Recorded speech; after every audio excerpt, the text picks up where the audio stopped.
కన్నడ నటి రమ్యపై దర్శన్ ఫ్యాన్స్ వేధింపుల కేసులో ముగ్గురిని అరెస్ట్ చేశారు పోలీసులు. త్వరలో మరింత మందిని అరెస్ట్ చేసే అవకాశం ఉందని అంటున్నారు.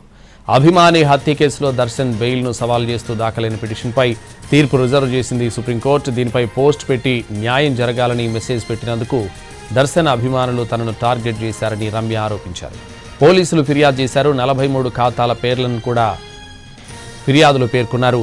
చాలా అసభ్యకరమైన మెసేజ్లు పెడుతున్నారని, రేప్ చేస్తామంటూ బెదిరిస్తున్నారని గత నెల 28న రమ్య కంప్లైంట్ చేశారు. ఈ కేసులో ముగ్గురిని అరెస్ట్ చేశారు పోలీసులు.